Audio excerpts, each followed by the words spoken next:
Okay, we're now streaming part 2 of the meeting live.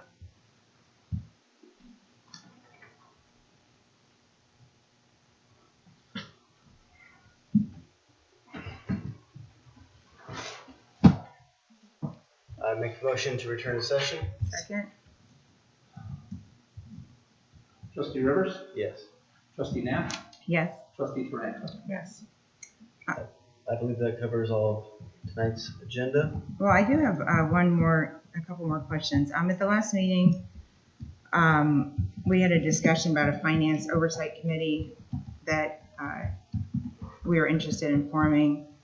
And we were told at the last meeting that Trustee Rivers said that the prosecutor's office had said that those were illegal, even an advisory board meeting, an advisory board, investment advisory board.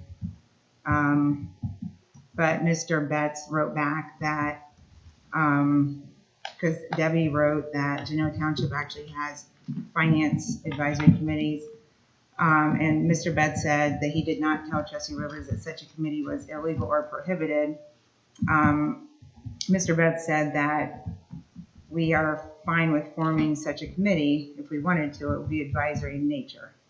So I would like to consider at a future meeting forming such a committee to help give some oversight for various financial aspects of the township, of residents who can help with that kind of thing. Right. And in that email, he stated exactly what I said, what I was told. And that was that they recommended to not have it. And he said he was unaware of any advisory or any type of committee in the county at state. He apologized if he did not know there was any such thing. But he never said that it was illegal. I never said it was illegal. They recommended that we not do that. That was the recommendation from Mark Fowler and from Mr. Betts. I don't think the word advisory was used when you asked for his opinion. No, I did. I asked for any type of finance committee, advisory committee, both Mark Fowler, because we researched all of this. So They don't make decisions, the board, they just Yeah, recommend. there was advisory.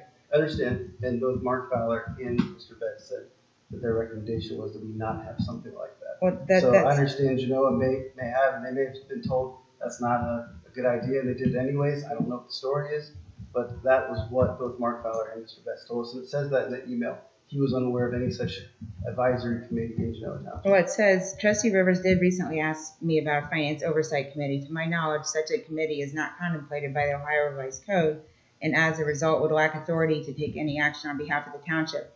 Therefore, I told Trustee Rivers that, at best, a finance oversight committee would be advisory.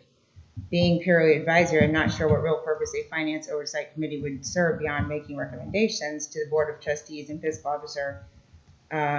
So, And he apologized in the email. He was unaware of any. but he says that he never recommend against having one. But he does apologize that he was unaware of any such advisory. Well, he apologized that there, but that's not the point. There's 2 points. Are there any other ones? And also, did he advise against? He never advised against having such a board.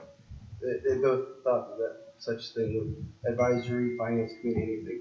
But The that wouldn't change. recommendation That wouldn't change if Genoa Township had one or not. Whether he had Well, recommended it. Like I said, they may have advised that that was not a good idea, and Genoa did anyways. I don't know what the story is. Oh, he I said. relayed back what I was told. Okay. And also, for the second issue, Mr. Broner will be filing more complete information with the Ethics Commission. Do we need to have a motion, Mike, Was to authorize any of him? this put on the agenda? Doesn't need to be This put on wasn't the on the agenda. agenda about a finance committee. Doesn't need to be on the agenda. think And I it thought it was tabled from the last time because we were going to discuss it. Mike, do we need to have a motion for him to provide additional information to the Ethics Committee for their investigation? I'm not sure I know all the facts of this situation, first of all. I guess right now, Mr. Bodnar has interacted with the Ethics Commission. They have at this point sent him a form. If the board wishes to authorize Mr. Bodnar to move forward and complete the form, I would suggest that you do it on the record with the motion. Well, I think we already We had a authorized him to motion contact him though. to Yeah, I wasn't. It was just, seek for them to review it. but now he's at, well, I would like to make a motion that authorizes Mr. Bodnar to complete the form and provide any necessary information in cooperation with the Ethics Commission. Second?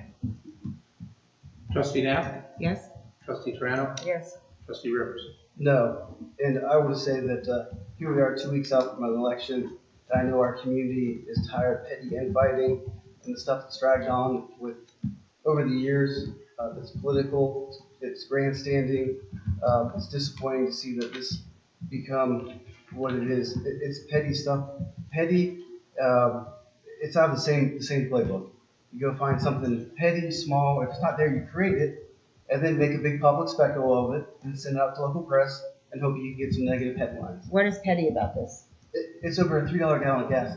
If a resident had a rental car and it, for whatever reasons, stalled in a busy intersection, and they were concerned that there was a safety hazard, I have no problem with a maintenance person going out and helping that resident. They will not do that. Mr. Mayor is They a will not do resident. that. Our maintenance crew carries No. an extra carry of gas to help in a situation like That's that. incorrect. He Our was- employees are not authorized by their job descriptions to assist stranded motorists. I don't know if insurance covers that. That's not in their job description. We absolutely do not provide that service to any residents. That's not a service. We aren't AAA. That's not part of their duties. Their duties are to care for the roads and the parks. They absolutely do not help stranded motorists. That could result in all kinds of dangerous situations. You could get hijacked. You could get robbed. I mean, we've never, ever authorized any employee. So no, if I was broken down in my car, I wouldn't call them. If my neighbor was broken down, if you were broken down, nobody can call our maintenance people and ask them to come out.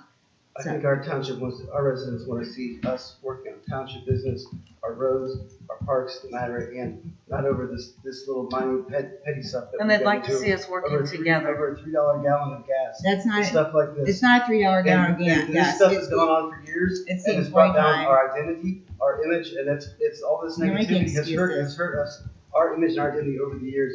It's sad, and I'm very disappointed to see it. So you approve of what Mr. Mayor did? You think it was fine? If a resident needs help, and our maintenance guys there can help get a car out of a That busy doesn't intersection. happen. That does That's not ever happen. Mr. Bodnar, are our employees authorized to help stranded motorists? Not to my knowledge. And And you don't know if they're residents or not. We have tons of people coming up and down. Do we card them and say, well, you're an Orange Township resident, so we're gonna use tax dollars to help you? Absolutely not. In all my 21 years here, I've never ever heard of anyone doing that. Number one. Number two, it wasn't just the gas, it was the staff time. It was 2 people, 2 trucks. He didn't pay it back for 2 days. And their staff time, their benefits, everything else. Plus, the most important thing to me, one of the most important things, is these guys were out in the middle of 23 during lunch hour, which is very dangerous, and they could have been hit by a car. I mean, I would have called the police or AAA, and I would have gotten out of that car and walked myself to a safe place, because that's just plain not safe. So it's not just over 3 gallons of gas. And the Ethics Commission is taking this very seriously. They're actually looking into it. Would you like us to cover it up? So when the employees brought their concerns to us, should we have buried it and covered up and concealed it? he's compensated for the gas. Should we have And concealed it? You're not answering my question. Should we have concealed that? When the employees, 3 or 4 brought concerns to us, should we have covered it up? I think employees would like to see us not take minor issues and turn them into political spectacles like this. Again, In the theater you're and not stuff answering like my this. question. Do you think we should I have did covered it answer your up? question. Should I we don't have think covered it employees- up? I don't think employees want to see things overblown and Should we exaggerated. have covered it Yeah, up? that's not a cover up, it's a $3 gallon of gas. I think it's a cover. It was, well, if the Ethics Commission finds there's no problem, then there's no problem. If they find there's a problem, then you're wrong. So, I think it was, I'm very disappointed the whole situation happened. And also, just for information, if, I'm not sure whether this could be a felony or misdemeanor, but it is a misdemeanor by Ohio Revised Code if you fail to report a suspected felony. So we are all obligated to report crimes that we think have happened or ethical violations. So a $3 gallon of gas is not a felony? It was not 3. First of all, you have the staff time of 2 employees, the truck, use of the truck, you have benefits, you have everything else. That was not just a gallon of gas. Good. Well, I'm glad I know where you stand. Thank you. Absolutely, very disappointed. That's all I have. Is there any further business? I have none. This meeting's adjourned.